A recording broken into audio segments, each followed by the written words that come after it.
Short. Short.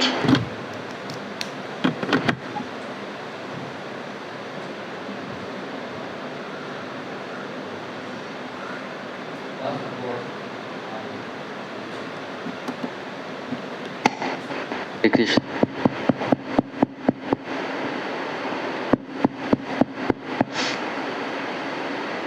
Jai Shri Guru, Jai Shri Shri Guru Gauranga Gandharvi Giridhari Radha Vinod Bihari Ki Jai. Om Vishnupad Ashtotara Shata Shishimat Bhakti-vedanta Padmanabha Swami Maharaj Shil Gurudev Ki Jai. Niti Lila Praishna Om Vishnupad Ashtotara Shata Shishimat Аче Бхакти-веданта Свами Махарадж Шрила Прабхупада Ки Джай. Нити Лила Пришна Ом Вишнупад Аштотара Шата Шишимат Бхакти Ракшак Шридхарга Свами Махараджа Ки Джай. Нити Лила Пришна Ом Вишнупад Аштотара Шата Шишимат Бхакти-веданта Нарайна Госвами Махарадж Ки Джай. Нити Лила Пришна Ом Вишнупад Аштотара Шата Шишимат Бхакти Прагьяна Кешвага Свами Махараджа Ки Джай. Нити Лила Пришна Ом Вишнупад Аштотара Шата Шишимат Бхакти Сиддханта Сарасвати Такур Джагат Гуру Парамахамса Кул Свами Шрила Прабхупада Ки Джай. Маха Бхагавата Шрила Гуру Кишорадас Бабаджи Госвами Махарадж Ки Джай. Саптами Госвами Сачитананда Шрила Бхактивинод Такур Госвами Махарадж Ки Джай. Парамахамса Вайшнава Сарубаму Шрила Джаганатха Дас Бабаджи Госвами Махарадж Ки Джай. Шри Рупануга Гуру Варга Ки Джай. Шри Гауда Видачари Шрила Баладева Видябушна Прабхутрая Ки Джай. Шрила Вишнава Чакравати Такур Ки Джай. Шрила Наротама Шинивас Шимананда Прабхутрая Ки Джай. Шрила Кришна Дас Кавирадж Госвами Пад Ки Джай. Шри Рупа Санатана Бата Рагунатка Шиджива Гопала Бата Даса Рагунатка Шадасвами Прабхутрая Ки Джай. Шри Сварупа Damodar. Шри Сварупа Дамодара Рай Раманан Шри Гуру Прашада Вринда Ки Джай. Шри Намачари Шрила Харидас Такур Ки Джай. Вриндаун Дас Такур Ки Джай. Примаси Какого Шри Кришна Чайтанья Прабху Нитянанда Шри Адвайта Гададхара Шриваса Дигора Бхакта Вринда Ки Джай. No. Примаси Какого. First, you forgot Rup Sanatan. Так. Шрила Кришнадас Кавирадж Госвами Пад Ки Джай. Шри Рупа Санатана Бата Рагунатка Шиджива Гопала Бата Даса Рагунатка Шадгосвами Прабхутрая Ки Джай. Шри Сварупа Дамодара. Not Prabhutrai. You said Prabhutrai. Шри Сварупа Дамодара Рай Рамананда. No. Шри Сварупа Дамодара. You just said the names of the 6 Goswamis. Шри Рупа Санатана Бата Рагунатка Шиджива Гопала Бата Даса Рагунатка Шадгосвами Прабхутрая Ки Джай. No. Sad Goswami Prabhu Ki Jai. Prabhutrai means the 3 Prabhus. You only say Prabhutrai after Narottam, Srinivas and Shyamananda Prabhu. Then you say Prabhutrai Ki Jai. Trai means 3. Шадгосвами Прабху Ки Джай. Yeah. Okay. Yeah. Okay. Шри Сварупа Дамодара. Шри Сварупа Дамодара Рай Рамананда Егор Прашада Вринда Ки Джай. Намачари Шри Харидас Такур Ки Джай. Вриндаун Дас Такур Ки Джай. Примаси Какого Шри Кришна. Wait. Why you're putting Vrindavan Das Thakur there? Because he is very powerful. Great Vaishnava. No, we should say his name, but that's not the right place to say it. In between Namacharya Haridas Thakur and Panchatattva, the place to say that is after you tell about the after you tell about the 3 Prabhus, Prabhutrai Ki Jai, then you say Srila Krishnadas Kaviraj Goswami Prabhu Ki Jai, Vrindavan Das Thakur Ki Jai, then you say Shri Rup Sanatan Bhatta Raghunath, like that. Yes. I understand very well because it is history tense. Yeah. It's the disciplic succession. Yes. That's correct. Thank you. Шри Рада Кришна Рада Гокула Нандана Radha, Jai Shri Radha Krishna. No, Radha no, you say Gokul that. You say that later. That comes later. Because After six Goswami, or after Panchatattva, I usually say Radha Krishna. yeah, but first you should say Radha Krishna Gopa Gopi Go Govardhan. I say it after Gurudev. No, you should say it before. Before. Yeah. Okay. You should say it before because we are telling of our Thakurs, our worshipable Thakurs. For example, Bandeham Shri Guru. In that prayer, you have the correct sequence. In that prayer, you have the correct sequence. After the Panchatattva, then comes Srimati Lalita Vishaka, like that, and Radhan Krishna, like that. Okay. So first you say, first you say, Shri Shri Radha Krishna Gopa Gopi Go Govardhan Dvadashavanatmaka Shri Prajmandala Dham Ki Jai Shyama Kunda Radha Kunda Yamuna Ganga Tulsi Bhakti Devi Ki Jai, and then you can say other names of Radha and Krishna at that time. Jai Shri Radha Krishna Gopa Gopi Go Govardhan Dvadashan Vanatmaka Shiv Raja Mandala Ki Jai Jai Shri Shyama Kunda Radha Kunda Yamuna Ganga Tulsi Bhakti Devi Ki Jai Jai Shri Radha Krishna Jai Shri Radha Krishna Radha Gokulanandana Radha Shyamasundar Radha Raman Radha Gopinath Radha Madha Mohan Radha Govinda Radha Lalita Madho Gandharv Giridhari Gora Radha Vinod Bihari Ki Jai Jai Shri usually, but see, there change in my mind now. Yeah, I understand. Found. Yeah. No, okay. But there, when you're saying the names of the different deities, okay, first you have to say the three predominating deities of Vrindavan, of Braj: Radha Govinda, Gopinath, Madan Mohan. And after that, you can say Gokulananda, Shyamasundar, Radharaman, Radha Damodar, or any other. Gurudev, I copied this Jayatfani from your lectures 2014, maybe 2013, and I take my pen and writing how you said this in this sequence. I just copied. I remember you said Radha Gokulananda, Radha Shyamasundar, Radha Raman, and now I have this sequence. Yeah, but that's really after. Difficult to no, change but you made a mistake because I always say, first of all, three predominating deities: Radha Govinda, Radha Gopinath, Radha Madan Mohan, Jio Ki Jai. Then I pause. And then I say the other four because there are 7 temples in Vrindavan, and these are the 7 deities of those temples. And then after you say those, then you can say Radha Madhava or any other deities that you want to say. Okay. Yeah. Jai Shri Lalit. Radha Govinda, Radha Gopinath.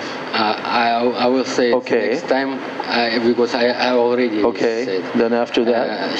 Jai Shri Radha, Jai Shri Lalit Vishaka Adhyashta Sakavrinda Ki Jai Shri Rupa Manjari Ati Manjari Ananga Manjari Adhyashta Sakavrinda Ki Jai Adi Manjari Vrinda. Adi Manjari Vrinda. First is Adi Saki Vrinda. I said Shri Rupa Manjari, Rati Manjari, Ananga Manjari, and after I said Adi Ashtaka Sakavarinda. No. No, because first we're saying the names of the Ashtashakis. Lalita Vishaka, I said Adi Ashtashaki Vrinda Ki Jai. It is correct. And we say Rupa Manjari, Rati Manjari, and so forth. We say that. And then we say Adi Manjari Vrinda Ki Jai. Adi Manjari Vrinda Ki Jai. Okay. Shri Rupa Manjari, Rupa Manjari, Rati Manjari, Ananga Manjari, Adi Manjari Ki Jai. Manjari Vrinda. Adi Manjari Vrinda. That means group of Manjaris. Adi Manjari Vrinda Ki Jai. I think that fan should go on more. Today it's quite hot. Manjari, Rati Manjari, Ananga Manjari, Adi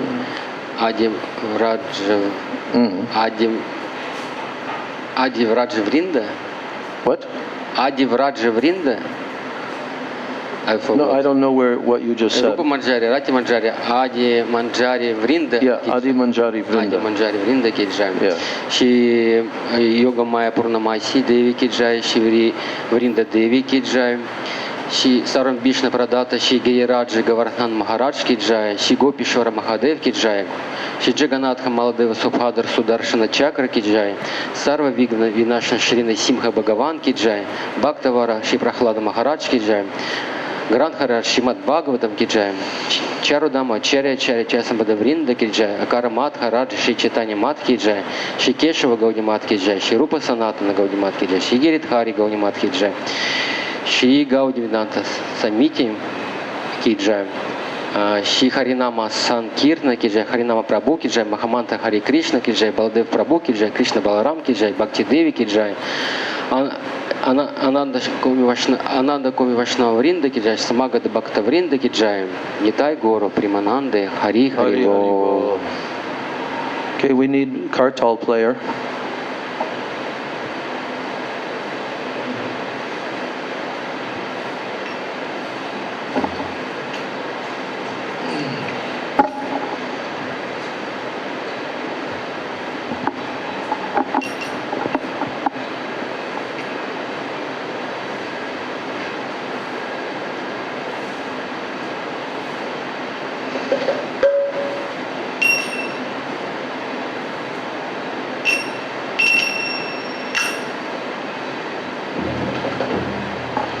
Govinda Jai Jai, Gopala Jai Jai, Govinda Jai Jai, Gopala Jai Jai, Bolo. Govinda Jai Jai, Gopala Jai. Govinda Jai Jai, Gopala Jai Jai, Govinda. Bolo!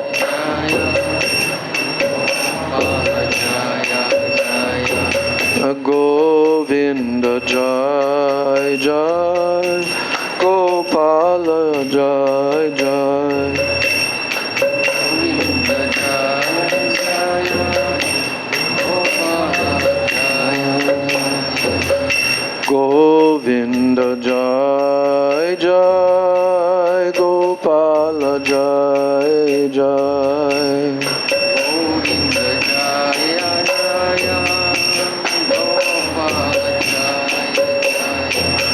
Radha Ramana Hari Govinda Jai Jai, Radha Ramana Hari. Radha Ramana Hari Govinda Jai Jai. Radha Ramana Hari Govinda Jai Jai. Govinda Jai Jai, Gopala Jai Jai. Govinda Jai Jai, Gopala Jai Jai. Govinda Jai Jai, Gopala Jai Jai.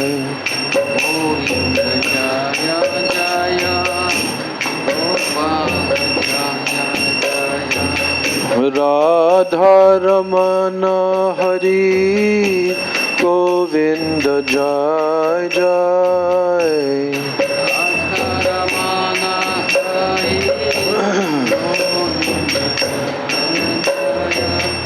Radha Ramana Hari Govinda Jai Jai. Radha Ramana Hari Govinda Jai Jai. Govinda Jai Jai, Gopala Jai Jai.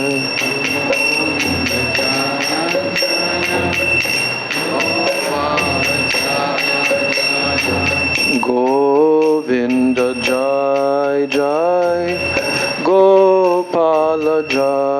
Jai.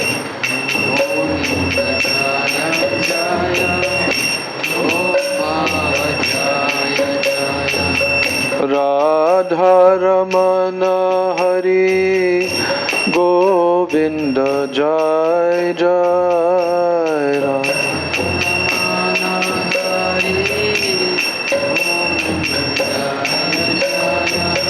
Radha Ramana Hari Govinda Jai Jai.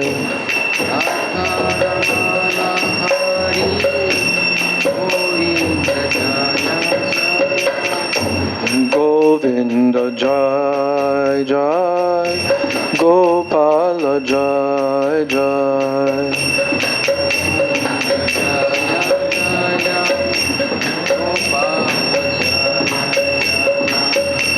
Govinda Jai Jai, Gopala Jai Jai.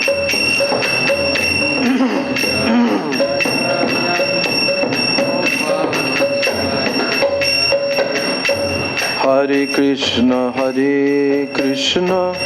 Krishna Krishna, Hare Hare. Bolo. Hare Krishna,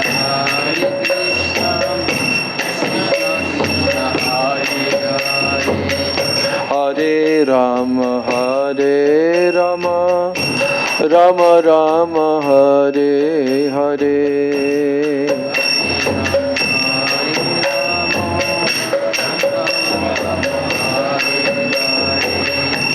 Hare Krishna,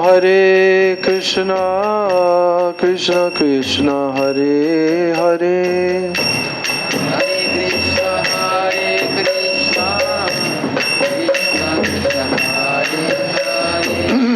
Hare Rama, Rama Rama, Hare Hare.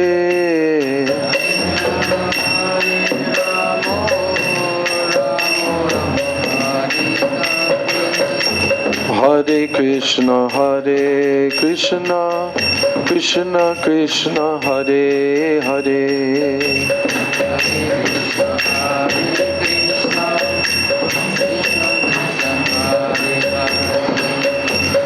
Hare Rama, Rama Rama, Hare Hare.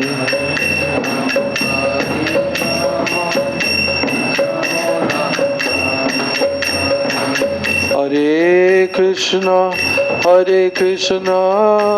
Krishna Krishna, Hare Hare. Hare Krishna,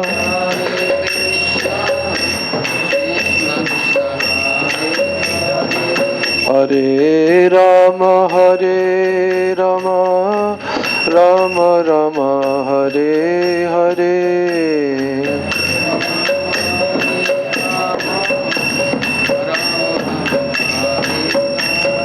Hare Krishna, Krishna Krishna, Hare Hare. Hare Ram, Rama Rama, Hare Hare. Hare Krishna, Krishna Krishna, Hare Hare. Hare Ram, Rama Rama, Hare Hare. Oh, Hare Krishna, Krishna Krishna, Hare Hare. Hare Rama, Rama Rama, Hare Hare. Hare Krishna, Krishna Krishna, Hare Hare. Hare Rama, Rama Rama, Hare Hare. Hare Krishna, Krishna Krishna, Hare Hare.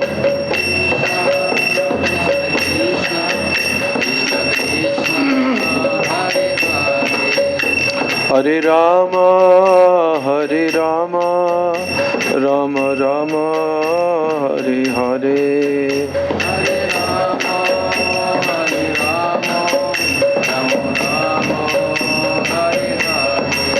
Hare Krishna, Krishna Krishna, Hare Hare.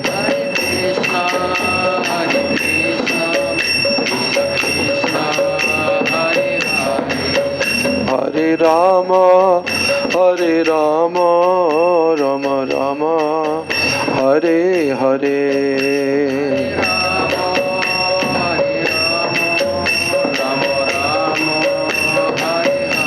Nitai Gaura Hari Bo, Hari Bo, Hari Bol, Hari Bo.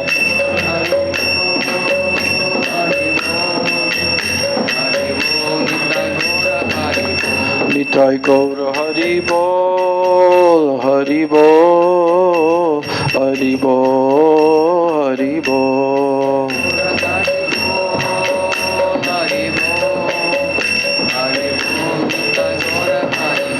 Jaya Jaya Gurudev, Gurudev, Gurudev, Gurudev.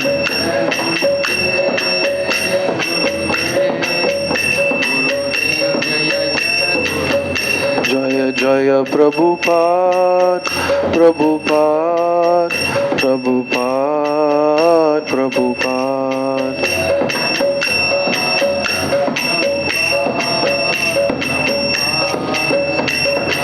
Nitai Gaura Hari Bo, Hari Bo, Hari Bo, Hari Bo.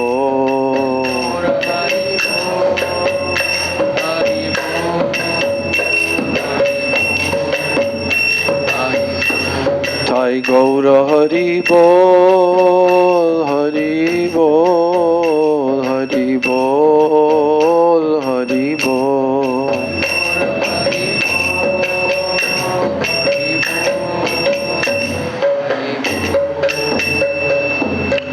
Jai Shri Shri Nitai Gaur Premanande, Hari Hari Bol.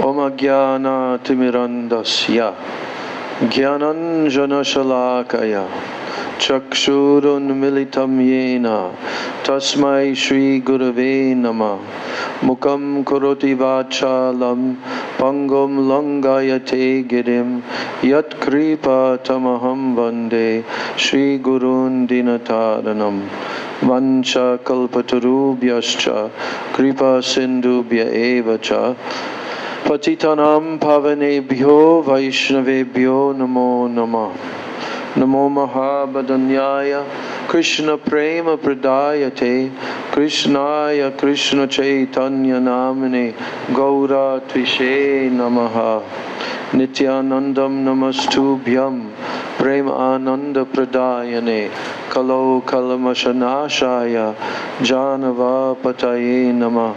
Vande Shri Krishna Chaitanyam Nityanando Sahodito Gaudaudaye Pushpavanto Chitro Shamdo Tamonudo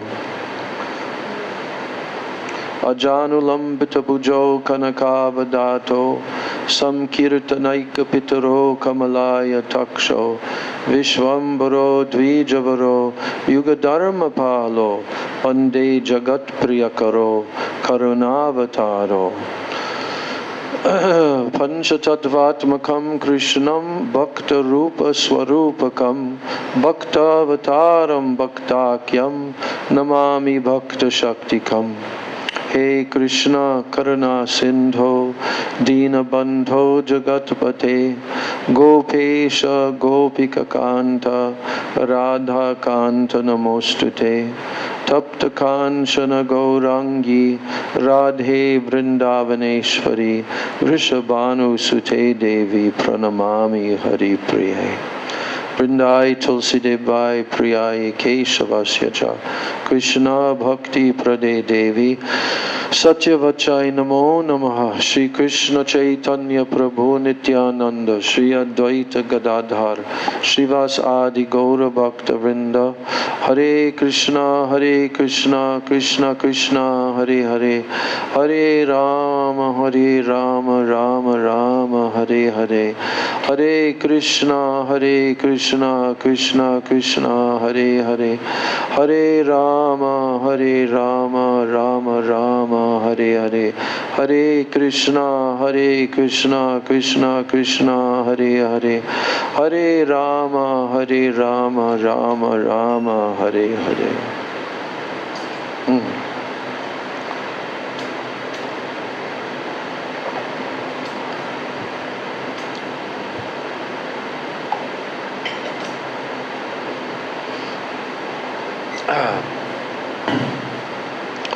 First of all, I'm offering my unlimited Dandavat Pranams and my Shraddha Pushpanjali at the lotus feet of my most worshipable beloved Gurudev Nitya Leela Pravishta Om Vishnupad Paramahansa Astatarasata Sri Srila A.C. Bhakti-vedanta Swami Maharaj Srila Prabhupada. Turn it a little bit louder, slight.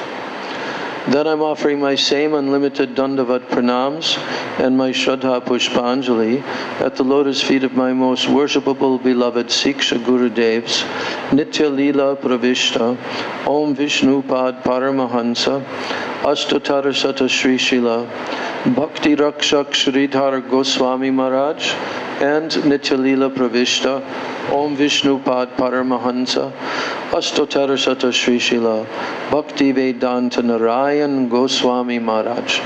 Offer my Dandavat Pranams to the lotus feet of all of my Shri Shri Rupa Nuga Guru Varga. And I offer my Dandavat Pranams to all of the Vaishnavas and to all of the Vaishnavis. So we're now going to continue and complete our reading of Srila Sachidananda Bhaktivinoda Thakur's Bhakti-tattva-viveka, the book in which Bhaktivinoda Thakur is giving a complete analysis, a careful analysis of Bhakti-tattva. What is Bhakti? And this very essential book, I think that this book should be prescribed reading for every single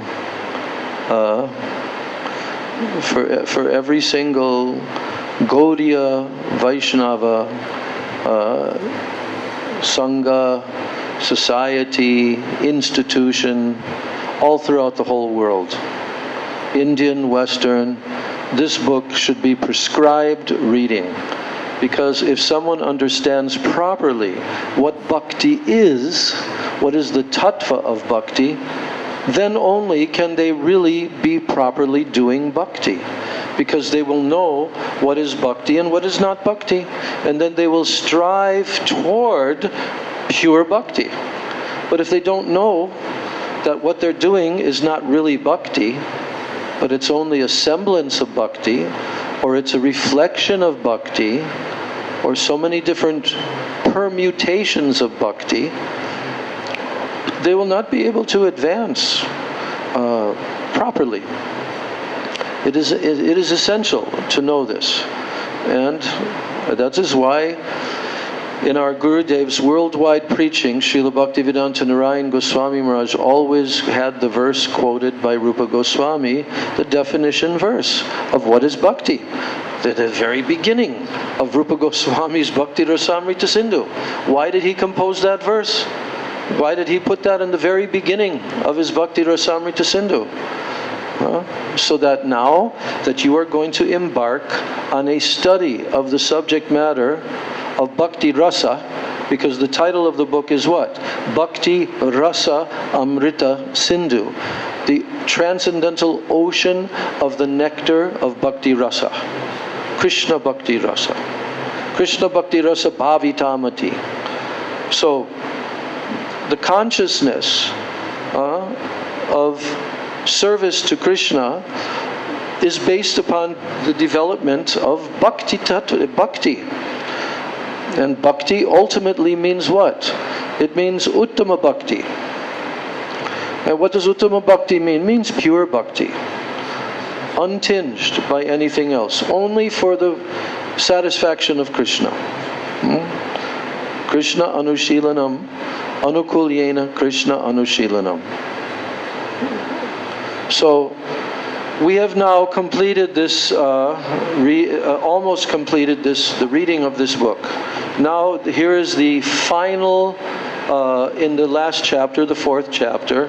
Now, Srila Bhaktivinoda Thakur, he wants to summarize and he wants to complete his presentation.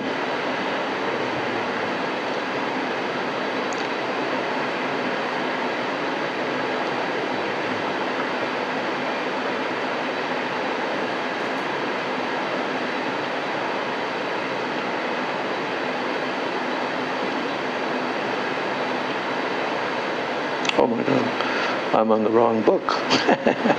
Okay.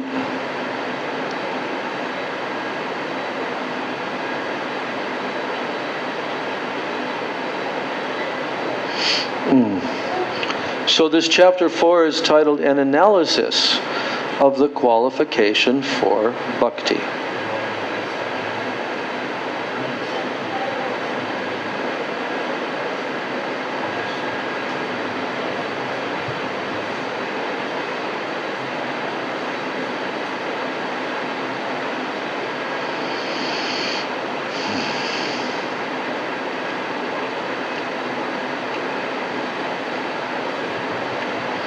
Yeah. So I'm just reading the last paragraph before we will continue what we read in the last class. So Bhaktivinoda Thakur has quoted from Bhakti Rasamrita Sindhu concerning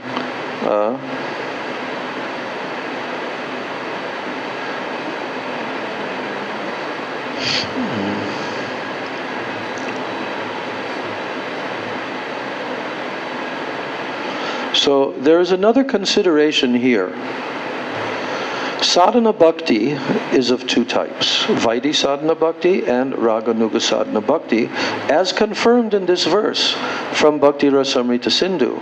Vaidhi Raganuga cheti sadvidha sadhana bidha.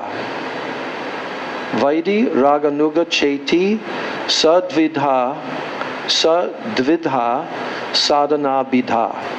It is essential to understand the difference between Vaidhi sadhana bhakti and Raganuga sadhana bhakti. Because, why? Why is it essential to understand the difference between Vaidhi bhakti, sadhana bhakti, and Raganuga sadhana bhakti? Because without this understanding, there may remain many suspicions that can harm the development of one's bhakti. So, concerning Vaidhi bhakti, Srila Rupa Goswami has written, Yatra rag anavaptatvat pravrittir upajayate shashane naiva shastrasya sa vaidhi bhaktir uchate. This is definition of the Vaidhi bhakti. Now, Bhaktivinoda Thakur says that bhakti is the living entity's natural inclination. It is the natural inclination of every living entity, is bhakti. And it is the inseparable occupation of his intrinsic nature. So it's his nature, it's his natural inclination, and it's also his occupation, which is inseparable from his intrinsic nature. Now, in the conditioned stage, the jiva is opposed to Bhagavan and becomes attached to the worldly enjoyment that is presented by the illusory energy. Becomes attached to worldly enjoyment presented by the illusory energy, and he becomes opposed to Bhagavan. Now, as the living entity becomes immersed in worldly pleasure, his natural inclination to render loving devotional service unto Krishna, it becomes dormant. The jiva is fully satisfied only when, by some good fortune, his intrinsic rag, or his strong loving attachment for Krishna, reawakens. However it may happen, however it may actually take place, but yes, the jiva will only become fully satisfied when by some good fortune his intrinsic rag, his strong loving attachment for Krishna, reawakens in however way that it may happen. So when prem appears, turn it a little louder. When prem appears, then rag naturally appears alongside it. When prem appears, rag also appears alongside prem. But the rag, or the attachment for material sense objects that is visible in the conditioned soul, this is distorted rag, not pure rag. It's distorted. Now, in that stage, the inborn rag of the living entity remains covered or dormant. Now, to awaken this inherent rag, the acceptance of spiritual instruction is essential. The Vedas and their subordinate literatures, they are storehouses of such instructions. The bhakti that is performed within the framework of the instructions of the scriptures is called what kind of bhakti? Vaidhi Bhakti. What did it just say? What is just stated right now? It is that the bhakti, when that you use Shastra and with rule and regulation, this means Vaidhi Bhakti. yeah? Then what? I can't hear you. Vaidhi Bhakti. Then it's Vaidhi Bhakti. Yes. When you use Vedic Shastras and rules and regulations. Actually, it's not exactly, that is not how it's stated, that when you use it. No. And also you have free, here. What? Yeah, but that's separate. That right now, only it's saying that the bhakti that is performed within the framework of the instructions of the scriptures, that is called Vaidhi Bhakti. In other words, the framework means you're performing your bhakti based upon the statements of the Shastras. Okay? So that type of bhakti is called Vaidhi.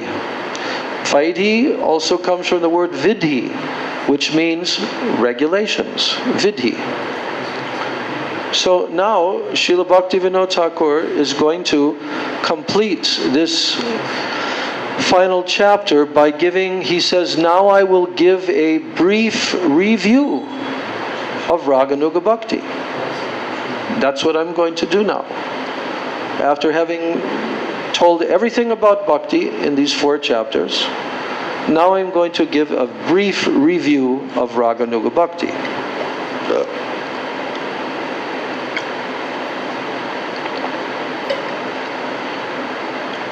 So,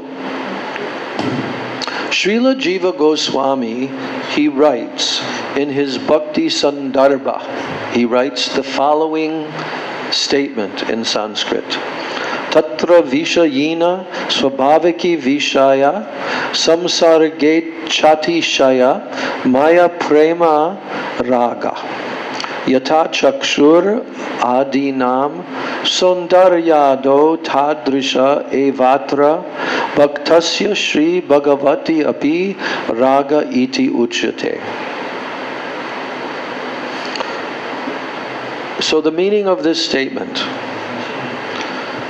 is the powerful loving affection that naturally develops within a materialistic person by his affiliation with the objects of sense pleasure, that is called raga. Does not everyone in the material world experience that?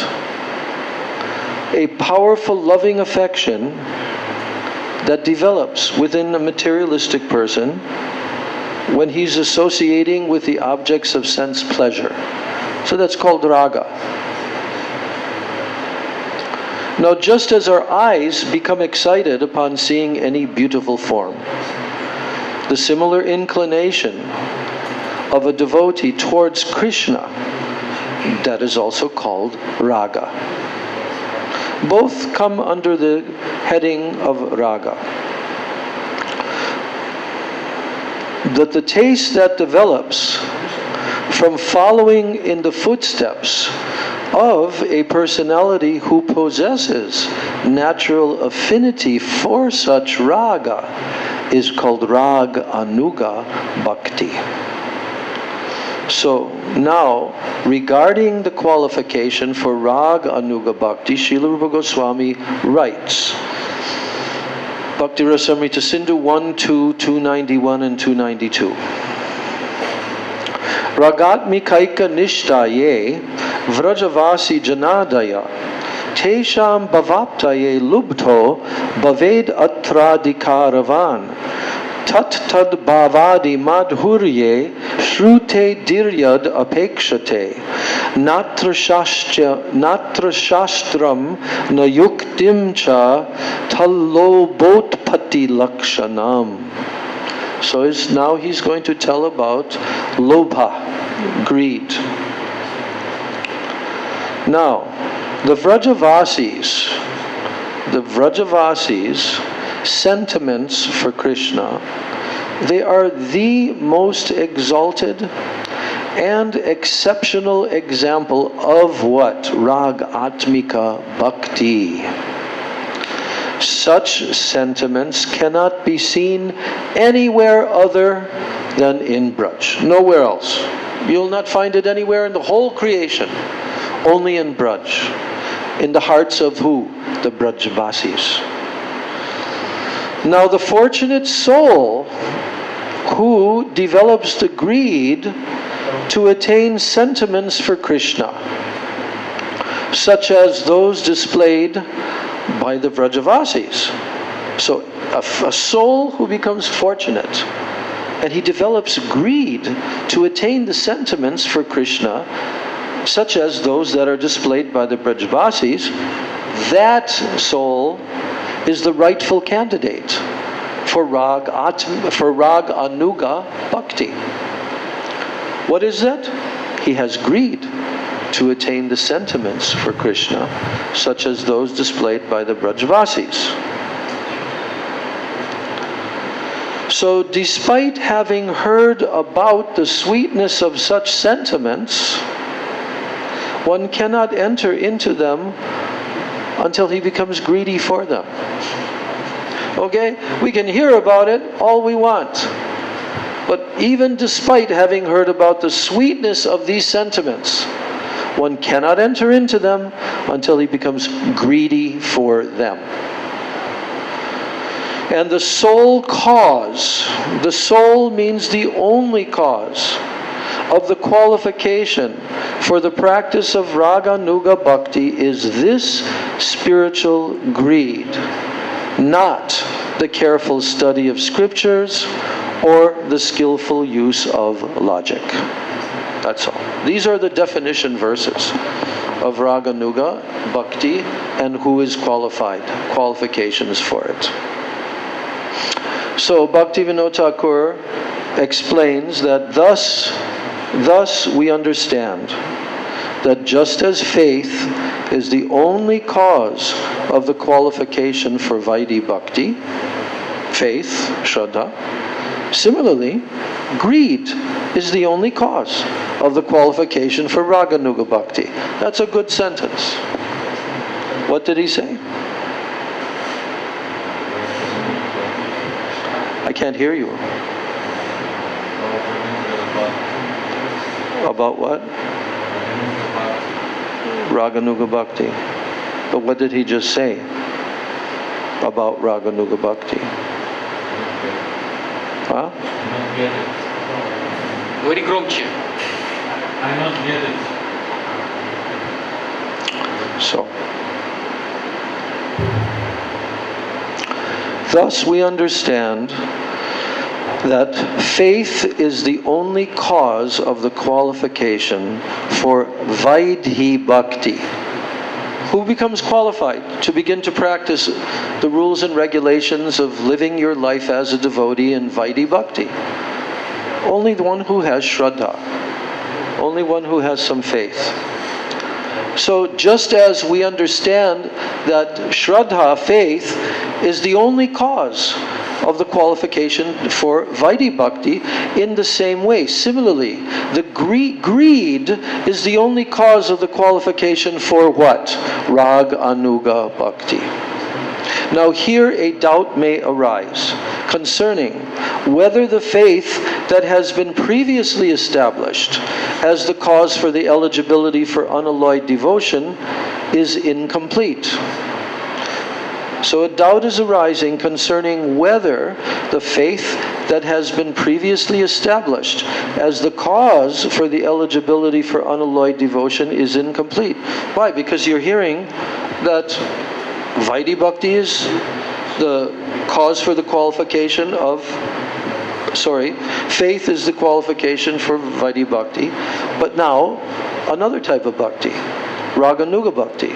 Greed is the only qualification. So a doubt may arise, well, I'm practicing Vaidhi Bhakti. That means I also have Shraddha, I have faith. Is there some kind of incompleteness to this eligibility for pure devotional service, unalloyed devotion? So, he points this out, that this is a doubt that can arise. And he continues to explain it. If that faith is the cause of the eligibility only for one type of bhakti, then why has it been said to be the cause of the eligibility for all types of bhakti? Now, to dispel such a doubt, it is again stressed that faith is the only cause of the qualification for pure devotion. In the absence of faith, no variety of Shuddha Bhakti can ever appear. If there is not Shraddha, no Shuddha Bhakti can ever appear, ever. There must be Shraddha. So the conclusion is that Shastra Vishvasamayi Shraddha, or the Shraddha that is derived from the faith in the injunctions of the scriptures, this is the only cause of the qualification for Vaidhi Bhakti. And Bhav Madhurya Lobhamayi Shraddha, or the faith that is derived from the intense greed to experience the sweet sentiments of the Brajvasis, is the only cause of the qualification for Rag Anuga Bhakti. So did you comprehend this? Did you comprehend this discussion? Well, did you understand what is being explained here? Yes, I understand. So, what is the conclusion?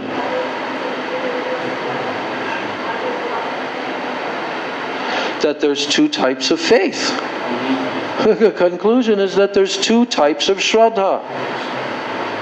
One Shraddha gives you the qualification for practicing Vaidhi Bhakti, and the other Shraddha, the other faith, which is derived from what? Bhav Madhurya Lobhamayi Shraddha. That is derived from the intense greed to experience the sweet sentiments of the Brajvasis. That is the only cause of the qualification for Raganuga Bhakti. So someone can say, well, I really want to experience the sweet sentiments of the Brajvasis. That's why I'm always chanting Radhe, Radhe, Radhe. I really want this. But just because you want this,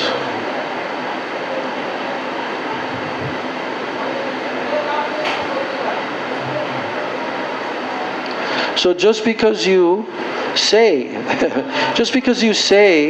that you want this, you really want to experience the sweet sentiments of the Brajbasis, and that this is the only cause of the qualification for Rag Anuga Bhakti. But does that mean that you've attained Lobha? Does that just because you have you like to hear about Radha and Krishna, you like to hear about the Brijvasis, does that mean that now you've attained Lobha, you've attained greed? Huh? No. There's a lot of other things that have to go along with this. So, Bhaktivinoda Thakur is now saying only faith, whether it is Vishvasamayi or Lobhamayi, only faith, it is the cause of the eligibility for both types of pure bhakti. Now, there are three types of rightful candidates for Vaidhi Bhakti: Uttam, Madhyam, and Kanishta, as confirmed by Srila Rupa Goswami and Bhakti Rasamrita Sindhu, where he says, Uttamo Madhyamascha Syat Kanishtash Chetisa Tridha. Now the symptoms of an Uttamakari are what? If you want to be an Uttama Adhikari, if you want to understand who is an Uttama Adhikari, in Vaidhi Bhakti, an Uttama Adhikari in Vaidhi Bhakti, then here's the definition. Shastre yukto cha nipuna sarvata dridha nishchaya praudha shraddho adhikariya sabhaktav uttamo mataha. Quotation of Rupa Goswami. This means one who is conversant. He is very conversant with the scriptures. He is expert in all types of logic, and he possesses unwavering determination. He is an Uttama Adhikari, one endowed with firm faith. Now the symptoms of the Madhyam Adhikari in Vaidhi Bhakti, because he's telling about in Vaidhi Bhakti. So, Yah Shastradishu Anipuna Shraddhavan Sa Tu Madhyama. So, one who is not so expert in understanding the scriptures, but yet he is faithful. He has Shraddha. That person is a Madhyamadhikari. In other words, although when presented with difficult arguments, he is unable to answer them, okay? He's unable to answer. But within his mind, he remains firmly faithful to his own principle. Now comes the symptoms of the Kanishta Adhikari in Vaidhi Bhakti. Yo bhavet komala shraddha sa kanishto nigadyate. Novice devotees, in other words, Kanishta Adhikari devotees, they are novice, they're new. They have very little they have very little expertise in understanding the scriptures, and their faith is very delicate and immature. So their faith, it can be changed by others' logic and by others' arguments. Now, after having quoted these three divisions, so it is to be noted here that the Shraddha visible in these three types of faithful persons, it is characterized by faith in the injunctions of the scriptures, and by being mixed with logical evidences that are dependent on the scriptures. So according to the degree of greed possessed by the rightful candidates for Raganuga Bhakti, they can also be divided into the three categories of Uttam, Madhyam, and Kanishta. It's interesting, huh? That there's, in both types of Bhakti, Vaidhi and Raganuga, there are three divisions of faithful persons. So, yes. So the conclusion is that every human being has the right to perform bhakti. Every human being has the right to perform bhakti. Brahmins, Kshatriyas, Vaishyas, Shudras, even Antyajas, that means untouchables, Antyaja, Grihastas, Brahmacharis, Vanaprasthas, Sannyasis. All of them, can be qualified for bhakti if they have faith in the injunctions of the scriptures and they have faith in the instructions of sadhu and guru. So, either an educated person through the study of the scriptures or an uneducated person through hearing the principles of the scriptures in the association of devotees is said to have developed faith when he realizes the supremacy of bhakti as described in the scriptures. See? So whether he's educated or uneducated, the educated person studies the scriptures. The uneducated person hears the principles of the scriptures in the association of devotees. But both of these are said to have developed faith when they realize the supremacy of bhakti as described in the scriptures. Now, alternatively, if one develops lobha mayi shraddha by what?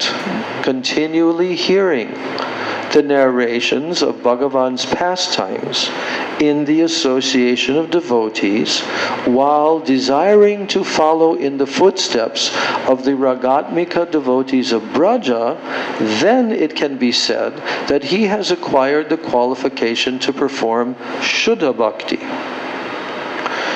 The qualification for pure devotion cannot be achieved by the processes of impersonal knowledge, renunciation, philosophical analysis, religious discussion, self-control, or meditation. This qualification for Shuddha Bhakti, pure devotion, cannot be achieved by these processes. So, despite receiving initiation into a bona fide disciplic succession, one cannot enter into the previously discussed Uttama Bhakti until he becomes an Uttama Adhikari. I'm reading that again. Despite receiving initiation into a bona fide disciplic succession, one cannot enter into the previously discussed Uttama Bhakti until he becomes an Uttama Adhikari. So until that time, until he becomes an Uttama Bhakti, then one's bhakti can be said to be a semblance of devotion. What is that called in Sanskrit? A semblance of devotion? Bhakti abhas. Abhas. Until the time that one becomes an Uttama Adhikari, one's bhakti can be said to be a semblance of devotion. So there is a great necessity. Here's wow, how Bhaktivinoda Thakur is winding it up. He's saying, there is a great necessity to strive for the stage of Uttama Adhikari. This is possible only when one engages in hearing and chanting in the association of devotees. We should never think that one becomes an Uttama Adhikari simply by diligently practicing hearing and chanting, and then displaying the symptoms of shedding tears, trembling, dancing, because these symptoms can also manifest in Bhakti Abhas. Huh? Yeah. They can manifest in Bhakti Abhas. So we should not think that one becomes an Uttama Adhikari simply when practicing hearing and chanting and then displaying these symptoms. Huh? Because even a person who is in the stage of Bhakti Abhas, he can also display such symptoms. He can manifest. But whatever little softening of the heart, here's a very important term, softening of the heart. Whatever little softening of the heart and determination to realize one's inherent identity that are visible in the beginning stages of pure bhakti are far superior to a display of symptoms such as falling unconscious and so on that arise as a result of pursuing the path of Bhakti Abhas. Again, whatever little softening of the heart and also determination to realize one's inherent identity that are visible in the beginning stages of pure bhakti, these are far superior to a display of symptoms such as falling unconscious and so on that arise as a result of pursuing the path of Bhakti Abhas. So the path of Bhakti Abhas is not even the beginning stages of pure bhakti. The beginning stages of pure bhakti are far superior to those display of symptoms that can be that arise as a result of pursuing the path of Bhakti Abhas. So therefore, we should strive to attain unalloyed devotion with the utmost care.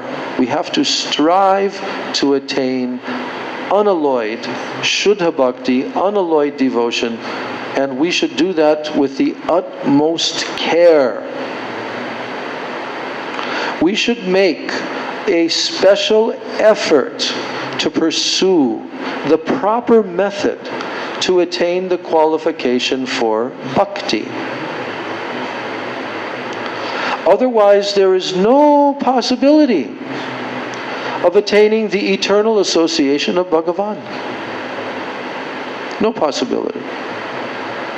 We should make a special effort to pursue the proper method to attain the qualification for bhakti. Otherwise, there's no possibility of attaining the eternal association of Bhagavan. So now, Bhaktivinoda Thakur composes his final 6 verses under the name Vishva Vaishnava Das. So Vishva Vaishnava Das puts forward the following verses. And this will be the final paragraph, the explanation of these final verses.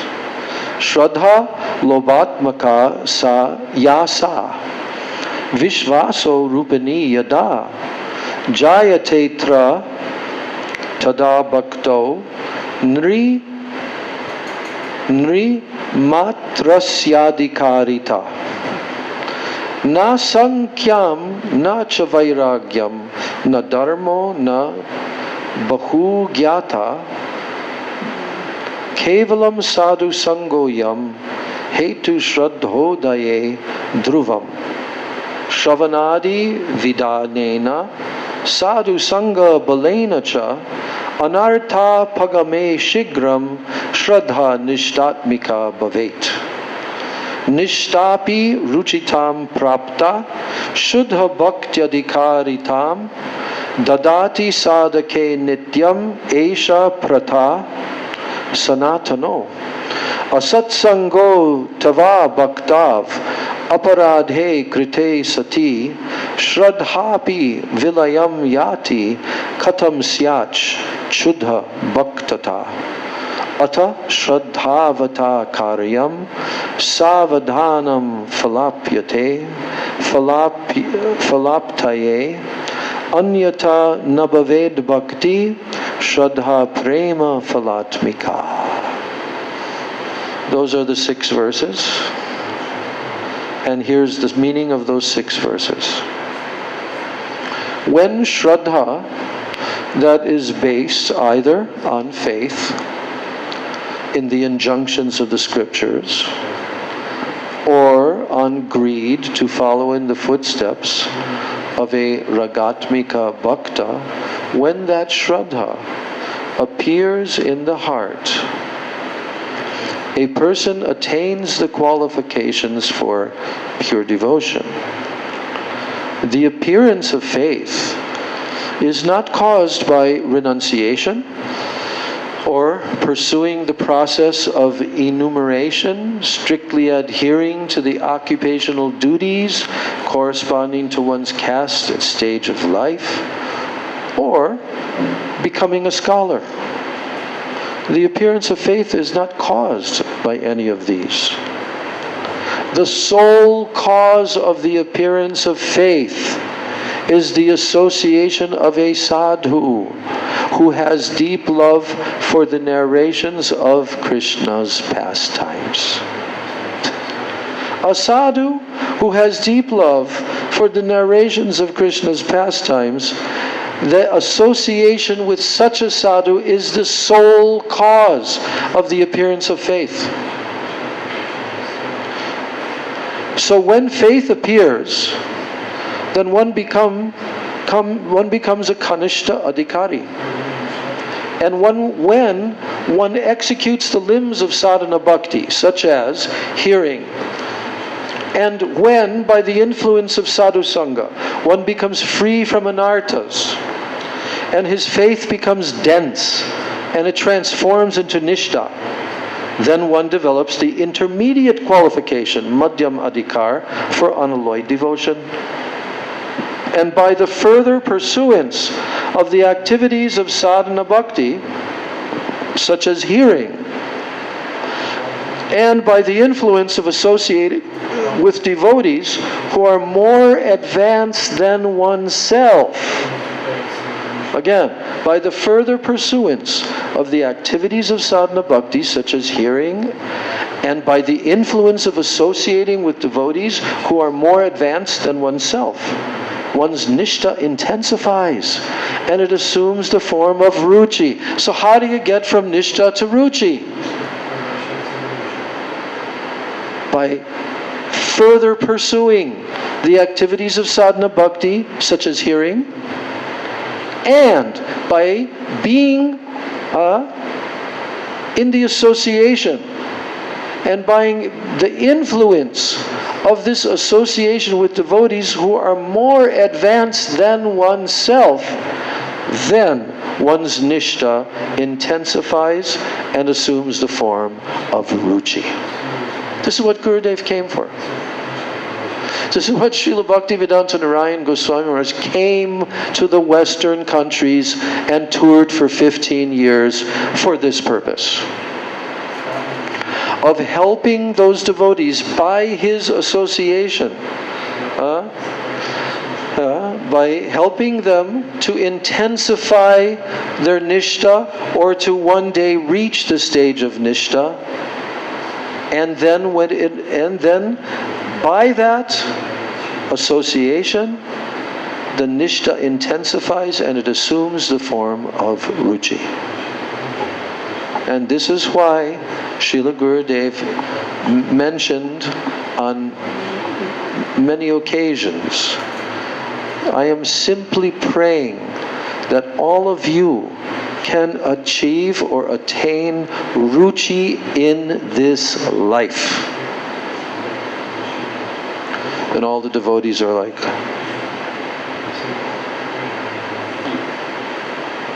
and then Gurudev said, but if not, then at least nishta. at least nishta in this life.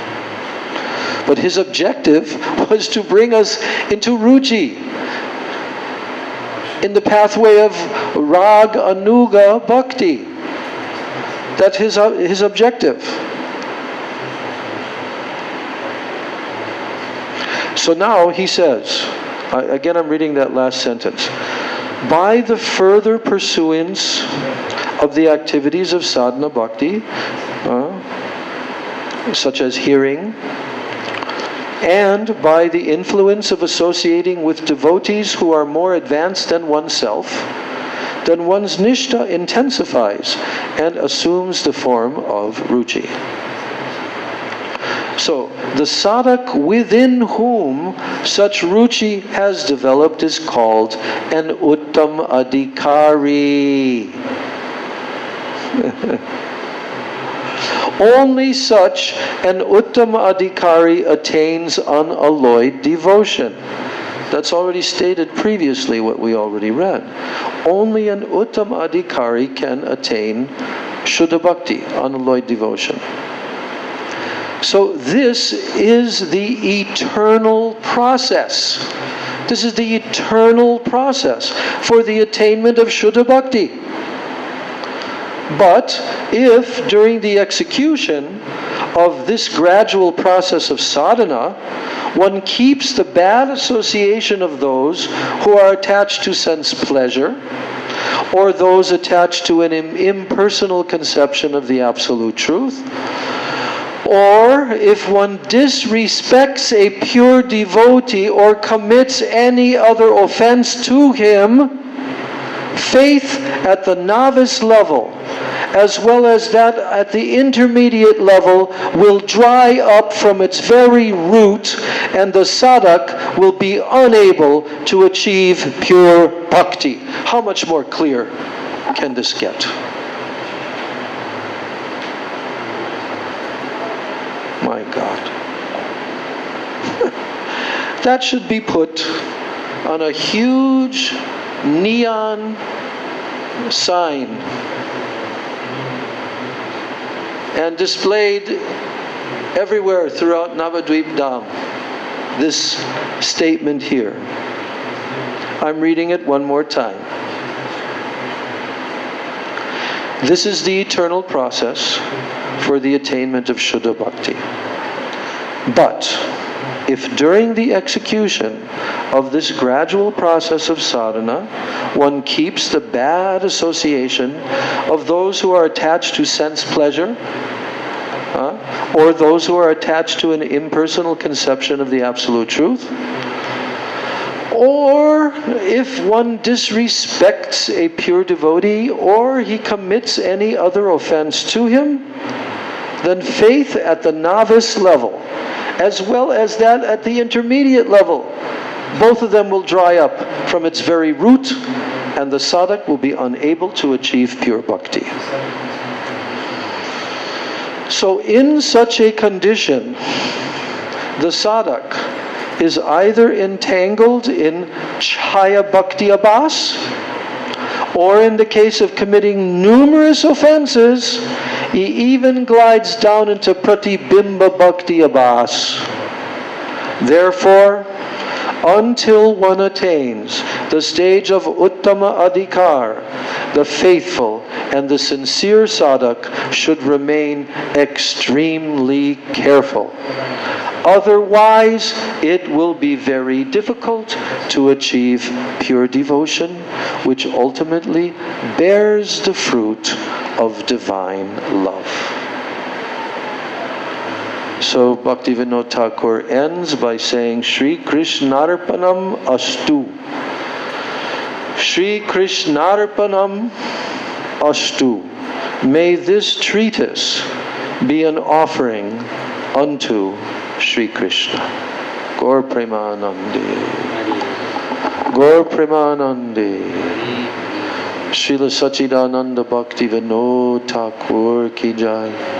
Srila Bhaktivinoda Thakur's book Bhakti-tattva-viveka ki jai.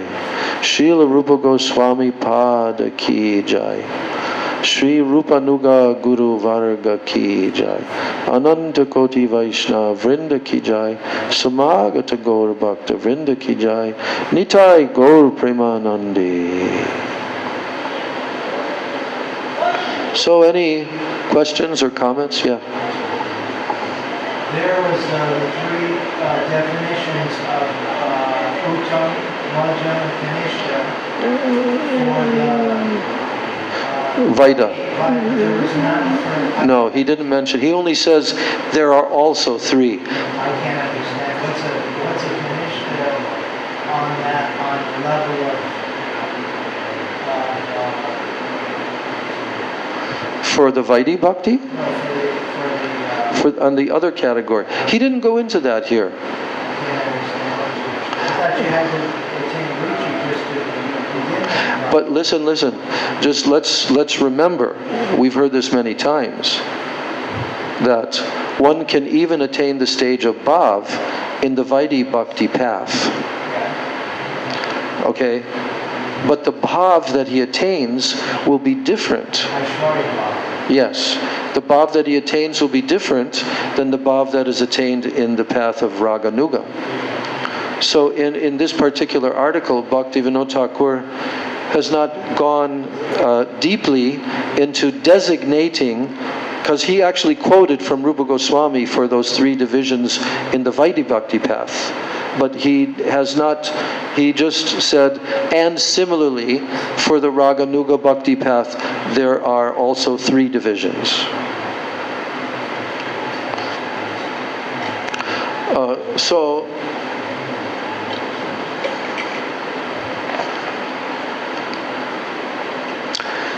the progression is the same from what I'm understanding, whether in the Vaidhi or in the Raganuga Bhakti path. The progression is the same sequence. The same sequence and the same process.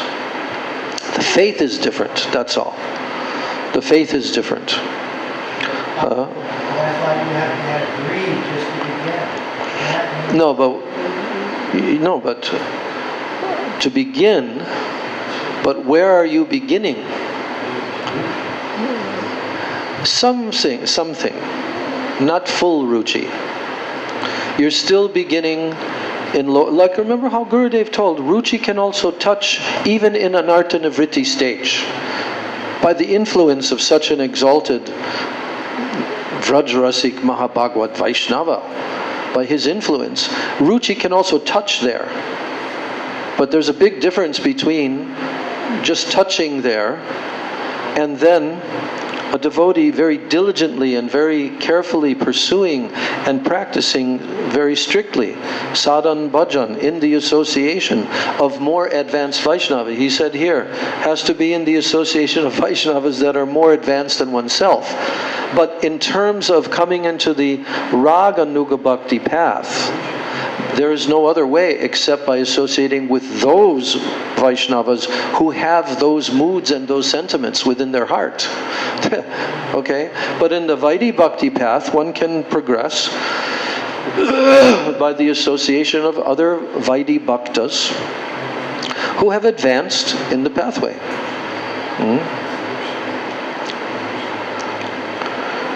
Yeah, so like in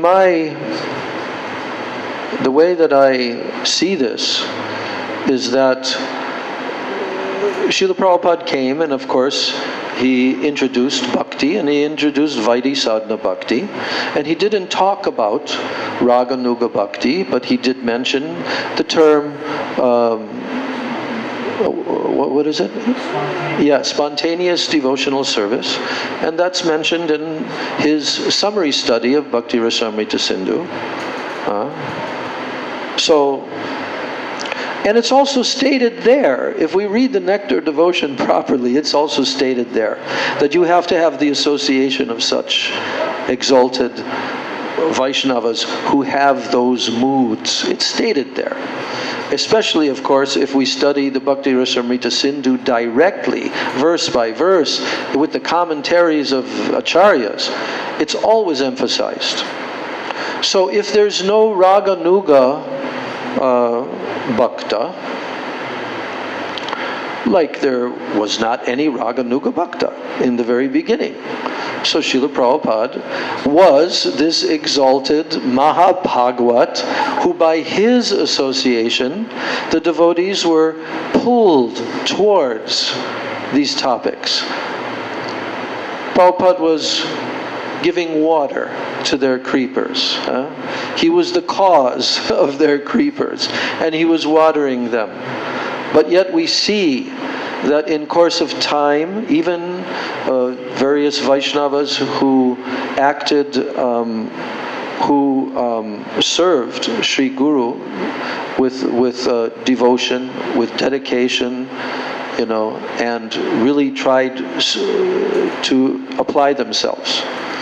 But in the absence of his association, some of them, even before he was physically gone from the planet, they fell down. So how is it possible? This is why Gurudev kept on telling that if you're in the association of more exalted Vaishnavas, you can be supported, and you can be prevented from falling by hearing these topics in that association and living according to the strict principles in that association. So weakness, which Gurudev often mentioned, remember how he used to say, don't be weak, don't be weak, So where that weakness is coming, because of anarthas in the heart. They have not yet been destroyed in the heart. Some have, otherwise you could not have taken to the pathway. But now the anarthas are pulling you back again. That's why Gurudev talked about the critical stage. See? So, at some point, even if a devotee does fall away, at some point in this life or in the next life, he will again come onto the pathway by dint of his efforts and be given very high sadhu sangha. This is what Gurudev told. So they may have done what they could in this life, But that gem that was created in the association of the Mahabhagwat Vaishnava and their very surrendered service to him, that never goes away. And that will yield the fruit of very high sadhu sangha in the next life. If they don't commit offenses against another Mahabhagwat Vaishnava. If they do, woe is me. My God, I was just reading in Chaitanya Bhagavat, the very, very last few chapters of Chaitanya Bhagavat. Mahaprabhu is here, right here, in Kulia. Right here. Mahaprabhu is here after taking sannyas, then he came, and there are millions of people coming to see him. I forget the house, the name of Madhava Das, right. I'm not sure, I've never heard that we know exactly where that house was located, but it's right here in this area, because this is Kulia. And after Mahaprabhu was at Vidya Vachaspati's house in Vidyanagar, then he disappeared when all the throngs of people the lakhs of people were there. And they all thought that he was hiding Mahaprabhu in the house. But then a message finally came from another Brahmana. Oh, he has gone to this house in Kulia. So this is the very place where Mahaprabhu forgave all the offenses. But then there's, I'd have to read it to you. It's a few paragraphs long, where one person who contracted leprosy, it doesn't actually say his name right there. It just says, and then one person who had contracted leprosy came gradually in front of Mahaprabhu begging for his mercy. And Mahaprabhu said, no, I don't want to see you. I want that you leave. You are a Vaishnava aparadhi. And you think that you're suffering now? Just wait. Do you know how many hells there are that are created by Yamaraj, 84 lakhs of hells. And you will be experiencing those hells because of your Vaishnava aparad. I mean, then that devotee, he's shaking and he's cowering in front of Mahaprabhu and begging, what other recourse do I have, Mahaprabhu? You tell me, what must I do? You have offended Srivas Thakur. Only if he forgives you, only then can you be relieved from this ultimate fate that you are facing right now. So he immediately went to locate Srivas Thakur, fell at his feet, and Srivas Thakur naturally forgave him. It might have been Gopal Chapal, but it didn't mention it right there, who it was. Only then Mahaprabhu forgave him. And I'm telling you, I'm getting near the end of the whole Chaitanya Bhagavat, and there must have been at least 12 major places all throughout the whole, Adi, Madhya, and Shesha Kandas, where Mahaprabhu gives lecture on this point very severely. And Mahaprabhu also said, even if someone has committed such an offense, but he still continues to perform hearing, chanting, this, that, it's of no value, because Krishna doesn't accept it, So, so he's ending with this last sentence. Therefore, until one attains the stage of Uttam Adhikar, the faithful and the sincere sadhak should remain extremely careful. Otherwise, it will be very difficult to achieve pure devotion, which ultimately bears the fruit of divine love. So it's essential that the science of bhakti should be understood. And that's why Srila Prabhupada gave the Nectar of Devotion. He gave the summary study, which details especially the first wave. There are 4 waves. And especially the first wave. He gave more explanation of that, because that's dealing with sadhana bhakti. And it's also mentioned there, Raganuga sadhana bhakti, but not in the words Raganuga. So I feel that Srila Prabhupada was trying to avoid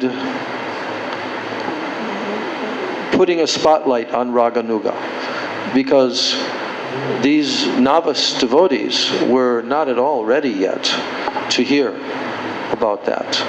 And they should be encouraged that exactly what they're doing, chant 16 rounds, follow the 4 regular principles, you go back to Godhead at the end of this life. Right? Prabhupada many times told like that.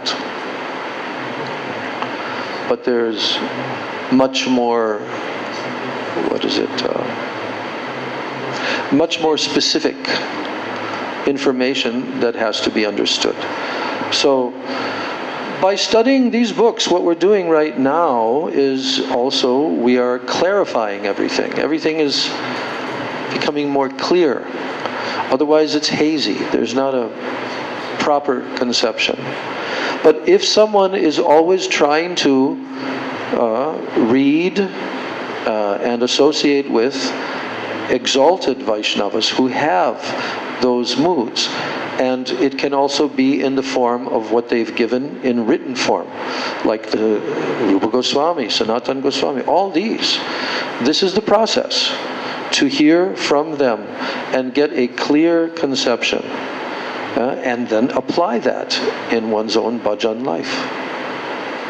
So would you consider that sufficient? Do I what? Would you consider that sufficient? For what? Say there's a society or a group of devotees or an individual who's not having physical association. Would you consider it sufficient to simply have association through books? and writings and tapes. Okay, good question. The fact is that even Srila Bhakti Pragyan Keshav Maharaj has written an article titled Shastriya Sadhu Sangha. He says, in the absence of such personalities who are Raganuga Vaishnavas on the pathway, they have Lobha, they're living amongst the Vaishnavas, especially like in a Gaudiya Mat, they're living in the Mat. Brahmacharis and very new people they can all associate with. They can be gradually elevated. So, in the absence of such personalities being present, then one can accept their presence in the form of the Shastras that they have given. These are extremely important and essential. But if somebody says, well, I'll just read the Shastras, I don't need to associate, I don't need to seek out any person who has realized all these things, I'm just going to read this because I'm associating with him. Or they may specify only the books of such and such acharya I'll read, like that. But Srila Prabhupada, he wanted the full picture. He wanted all the books of the acharyas, the Rupanuga acharyas, that they should all be translated gradually. And now they're becoming translated. So, but you know, the association of such a level is very, very rare. But they're there, here, there. Sometimes they're obscured, not very evident. They don't always come in the form of a Vaishnava who is accepting the role of Acharya. They can come in the form of a very simple Bhakta. And there are many examples, especially of the disciples of Bhaktisiddhanta Saraswati Thakur, even householder disciples and so forth, Babaji disciples. So Krishna will arrange for a sincere sadhak, when the time is correct for that sadhak, to meet and to hear from such exalted Vaishnavas. But to fully take advantage of their association, one has to become advanced himself. Just like, for example, Srila Gaur Govinda Maharaj, I was reading the other day about, forget where I was reading it, probably on Facebook. It was a description of overview of his life. Oh no, it was in his book that I have, Sri Radha, this book. And at the end of the book there was a very nice description. And how diligently he practiced bhakti.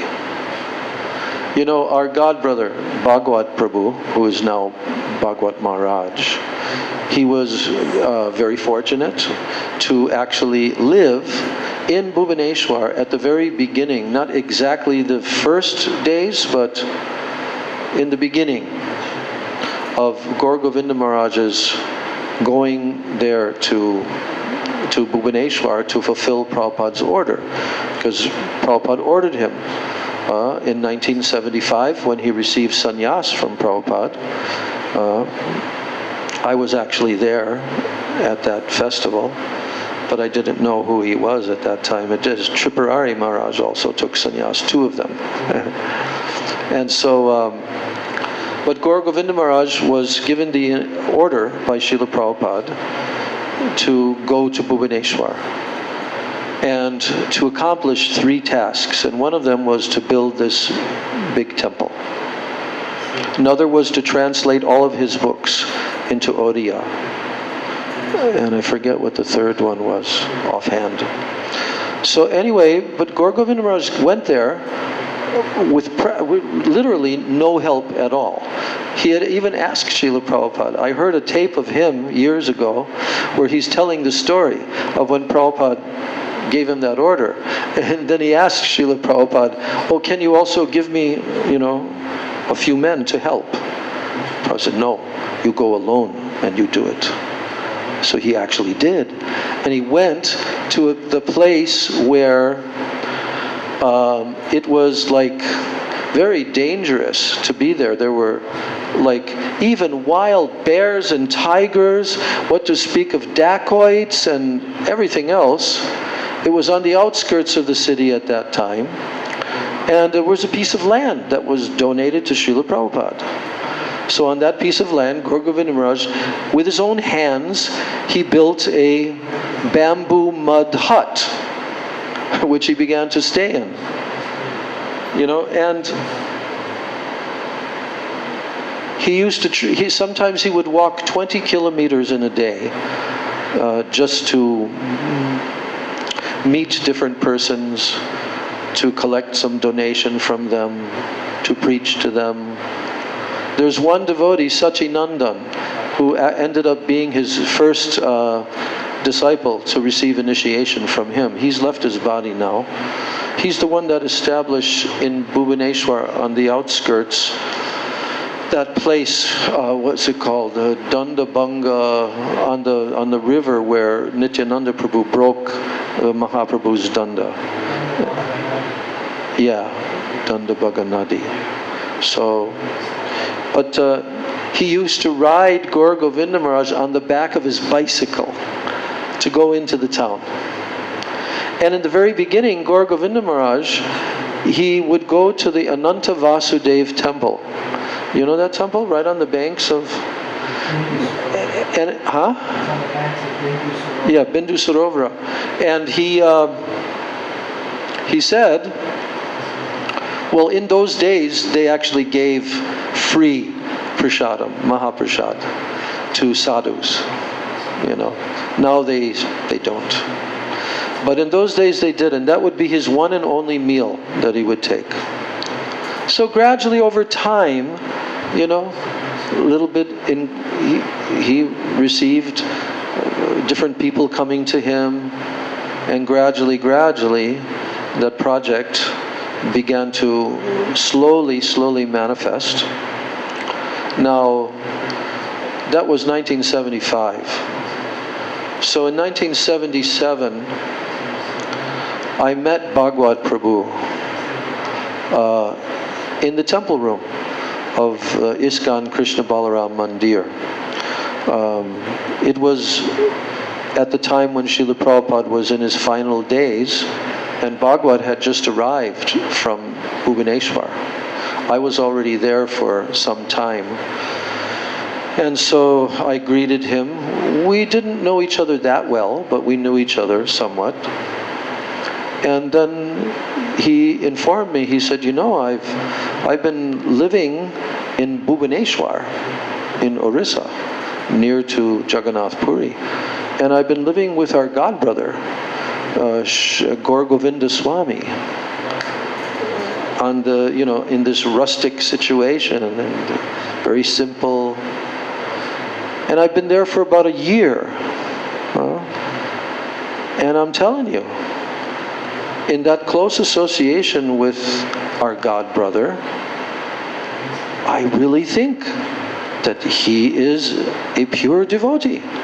When we use that term in those days, don't forget, we meant by pure devotee someone that is like Srila Prabhupada on this highly exalted, fully realized level. So when he told me, when he said that to me, I says, you what? Really? Really? You think he's a pure devotee? He says, yeah, I've been watching him, how he does his sadhana, how he does his eating, how he does his preaching, everything I've been watching. And I really think he's a pure devotee. He says, wow. So that put in my mind some like impression that later on proved to be a fact. After another 20 years later, you know. But in that article about Gaur Govinda Maharaj that I was reading, it was describing how he was born in such a family. that was like hundreds of generations of those who are worshippers of Chaitanya, of Lord Jagannath in Orissa, and they're, pujaris and musicians in particular, kirtaniyas. So he's born and brought up in such a circumstance, in such a line, so from birth, he's a Vaishnava. And, Gaur Govinda Maharaj exhibited specific qualities right from the very beginning of his life. But because he was given the order that he should marry, I think he was one of the eldest sons, if not the eldest, so he accepted that order, and then he went into Grihastha ashram. But every day he would have Srimad Bhagavatam reading with his wife and his children. I think he fathered 6 children. And as they were growing, he would have Srimad Bhagavatam and teach them every single day. And his occupation was what? He was like a headmaster of a school, a teacher. But prior to his 50th birthday, he came to the conclusion that now he must leave home and he must search for his guru. So he left on a pilgrimage all by himself, traveling all over India, north, south, east, west, to find his guru. He went all the way to the Himalayan mountains also. But finally, after all that, then he came to Vrindavan. And in Vrindavan, he received a magazine, which was called Back to Godhead magazine. He was fluent in English, of course. And he came to the temple that was under construction at that time in 1974. And I've heard the story, and also it's written down, how when Gaur Govinda Maharaj came there, he looked like you see the sadhus on the side of the road, here and there, and unshaven, hair grown out, but he was wearing some saffron cloth, and he had accepted the name Gaur Gopal. I think he accepted that name on his pilgrimage. So the Western devotees who were associating with Prabhupada at that time in Vrindavan, and Prabhupada's room where it currently is, that they kind of built right toward the beginning, so Prabhupada would have his place to stay when he would come and visit. And generally there was a devotee who was guarding the door, that not just anybody can just walk in, So Gaur Govinda Maharaj, they looked at him like as if he's just some kind of strange sadhu. But somehow he was given entrance into Srila Prabhupada's room, because he showed them the Back to Godhead magazine, and he said, I've come to meet this person.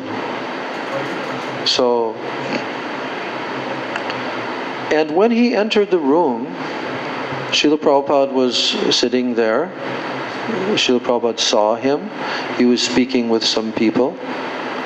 And then Prabhupada looked at him after he paid his obeisances, and he said, have you taken sannyas? Because it appeared that he was a renunciate in the renounced order. And then he said, no, I haven't. And then Prabhupada said, I will give you sannyas. Right from the first moment. And then later on, some of the devotees approached Prabhupada, because he began to start to live there. And soon after, he received initiation and his name, Gaur Govinda. And when he was recommended for sannyas, then some of the devotees objected. They said, he's just a new man, Prabhupada. He says, no, you are new men. He's a devotee from birth. You know. So like this, I'm just speaking about this because of what we've just heard from Bhaktivinoda Thakur regarding the qualifications. Gaur Govinda Maharaj, you know what he used to do? Every single Ekadasi, he would chant the entire Bhagavad Gita. And every day, he would chant one chapter of Bhagavad Gita. But every Ekadasi, he would chant the entire Bhagavad Gita. I mean, that's pretty amazing sadhana. And his chanting and his accepting Srila Prabhupada's instruction to translate his books into Oriya. He began to live there at Krishna Balaram Mandir, and he was accepted into the publications department. But as soon as Prabhupada gave him sannyas, which was like 1 year after he had come, he sent him to Orissa. And he accomplished what Prabhupada instructed him to do.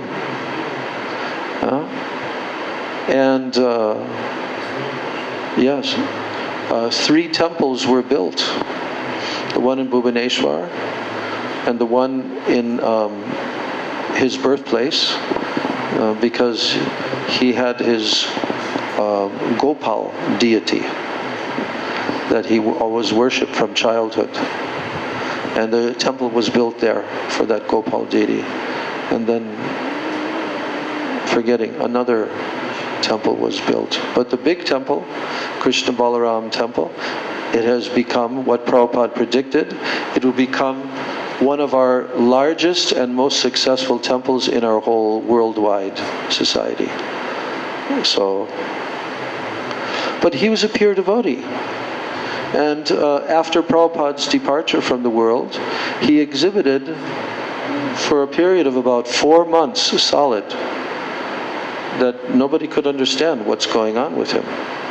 There's one of our godbrothers, a disciple of Srila Prabhupada named Lagudi Das, and he wrote a small booklet because he was the one that was living in the same room in Mayapur with Gaur Govinda Maharaj, and he described in detail what went on during that entire 4 months.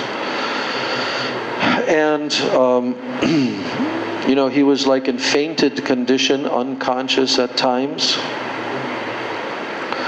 And no one, they brought many different doctors to examine him. Nobody could understand what was his illness. But then, Srila Prabhupada's godbrother, Srila Akinchana Krishnadas Babaji Maharaj, who used to just suddenly appear here and there, he came. And he came into the room, and Gaur Govinda Maharaj was lying there, and then Akinchana Krishnadas Babaji Maharaj examined his symptoms and also his breath with a piece of, like a slight piece of cloth. And then he just simply said, Bhav, Bhav. So he's the one that confirmed. And when Gaur Govinda Maharaj was nearing the end and beginning to to surface again, then at that time, Lagudi describes, he was looking at his hands, and he was saying, what is this? Because he was in his internal mood, in his siddha deha, and now he's again in the body. So I like to use him as an example of someone who truly was on the stage of Bhav amongst Srila Prabhupada's disciples. And that is proven by the katha that he gave, by how he lived, by his realizations, by his absolutely dedicated service to Srila Prabhupada. I get a quotation every day in my Gmail from him. I've had this for the last 2-3 years. Somebody suddenly signed me up for that. But it's called Quote of the Day. And it's a short quote from his different lectures. It tells which lecture, where the lecture was given, like that, what year. So every single time I read that, it's just perfect. Perfect. Doesn't matter which particular philosophical point that he's making, but he does it so wonderfully, so perfectly. No flaw. Just perfect. You know, so the main thing is that Bhaktivinoda Thakur is expressing to us is that there's a formula that has to be followed. There's a formula which includes various ingredients for a sadhak to become successful, and gradually that sadhak can come to the higher stages of bhakti. And gradually that sadhu can, through the association of the Uttam Adhikari Vaishnavas, he can develop his lobha, his greed can dawn in his heart. And when that happens, then he will remain in that association, and gradually he will attain Shuddha Bhakti, pure Bhakti, Uttama Bhakti, and become an Uttam Adhikari one day. Attain the stage of Bhav. Alright, so now we're complete our class. This is the Tuesday class, so there's no more for the next couple of weeks actually, except for Ekadasi, which is next Monday. But for the next 2 weeks there's no appearance or disappearance days on the calendar. And so we'll have class on Thursday, then on Sunday, then again on Tuesday and Thursday and Sunday of the next week. Let me just check. Yeah, so we're on the 30th of May, and the next class is on Sunday, the 2nd of June, and then the class after that is on the 4th of June, Tuesday. On that day, we have to do Ekadasi Paran in the morning time, usual time. And there's a disciple of Srila Bhakti Siddhanta Saraswati whose appearance day. Never heard of Bhakti Sudhir Yachak Maharaj. And then the next class on the 6th of June, Thursday, is the Amavasya day, but no appearance or disappearance. Then all the way through the next week until the end of that week. Then on the 16th, Sunday, there's all Ganga. It's a big Ganga day. On Sunday the 16th of June, it's Ganga Dashahara, Ganga Puja, Ganga Devi, and Ganga Mata Goswamini. Her appearance day of both Ganga Devi and Ganga Mata Goswamini. That's interesting. Ganga Devi is the daughter of Lord Nityananda. And Ganga Mata Goswamini, we know her story. But they both appeared on the same day. So that's the Ganga Day on the 16th, Sunday. And then the next week after that, from the, let's see. So the next week after that, then there's a Mahadwadashi on the Tuesday, that class. Vyanjuli Mahadwadashi. And then on the Thursday is Srila Bhakti Jivan Janardhan, Srimad Bhakti Jivan Acharya Maharaj. Appearance day, I don't know who that is. Oh, the Chiradahi festival. Chiradahi festival of Lord of Raghunath Das Goswami in the presence of Lord Nityananda. And then there's a few, then the Snana Yatra is on Saturday. Snana Yatra, and that's Purnima Day also, is on Saturday the 22nd. Also the disappearance days of Sri Mukunda Datta and Sri Sridhar Pandit. So we can, because the next day, the Sunday, is the disappearance day of Sri Shyamananda Prabhu. So we can decide if we want to switch it from Sunday to Saturday. And then the final week of June, that Tuesday is Ambuvachi ends, but I don't know what Ambuvachi is. And then on the Thursday and Sunday there's no other appearance or disappearance day. Then we come into July, and July is a big month. July has the Ratha Yatra. Oh, there was a Snana Yatra also, which I forgot to mention 2 weeks before that. Yeah, Snana Yatra on Saturday. So probably be good to switch it from the Sunday to the Saturday, 22nd of June. So in July, then Ratha Yatra is on a Sunday. And of course it's the disappearance day of both Sri Swarup Damodar Goswami and Sri Shivananda Sain.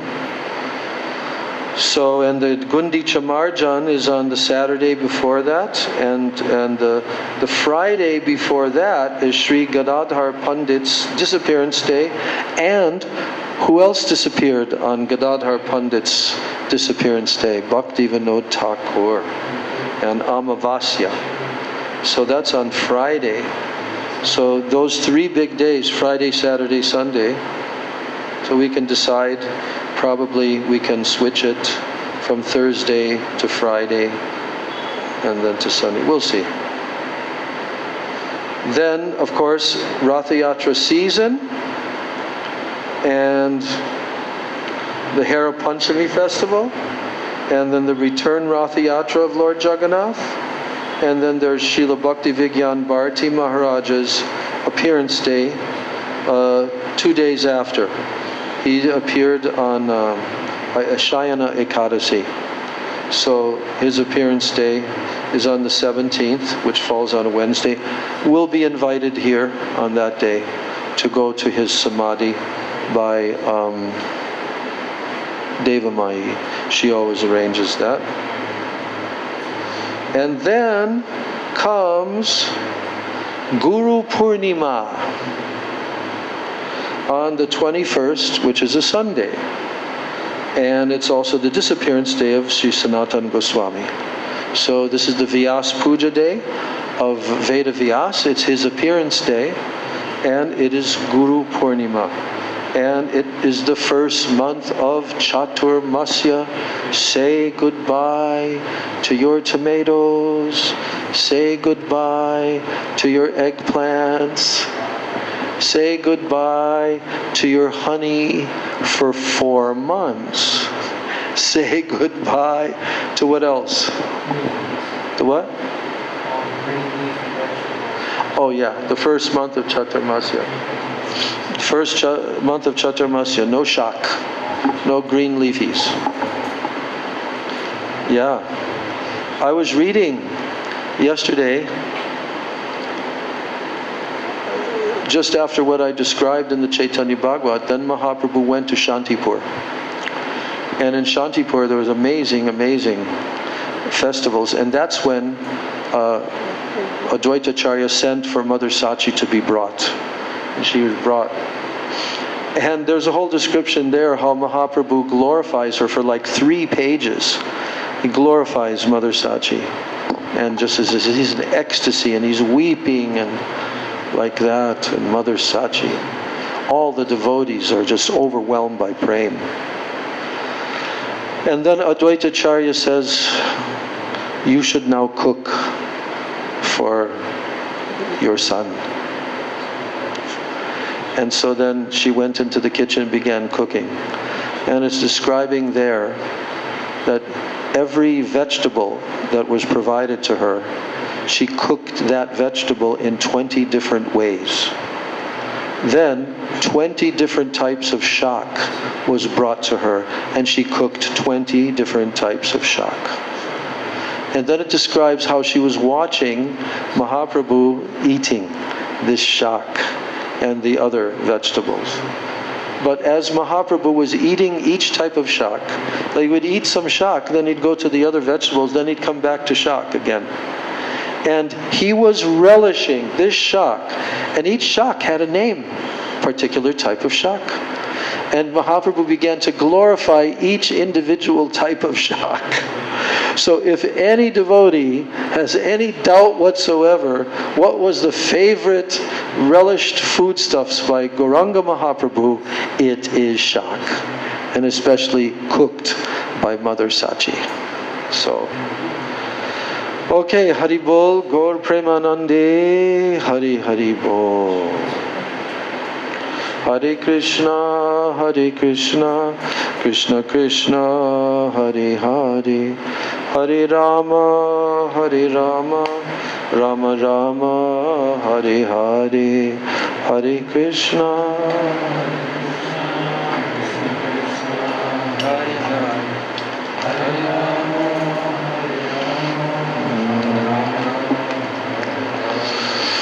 Hare Krishna, Krishna Krishna, Hare Hare, Hare Rama, Rama Rama, Hare Hare.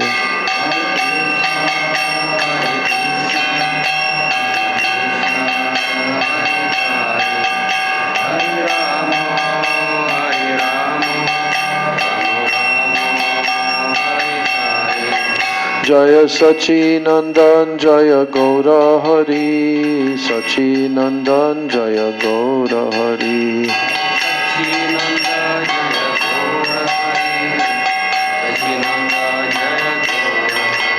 Jaya Nitai Jaya Gaur, Jaya Nitai Jaya Gaur.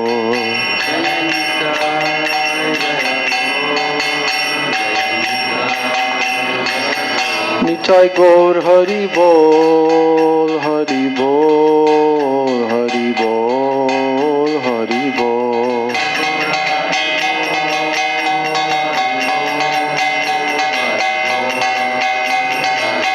Nitai Gaur Hari Bol, Hari Bol, Hari Bol, Hari Bol.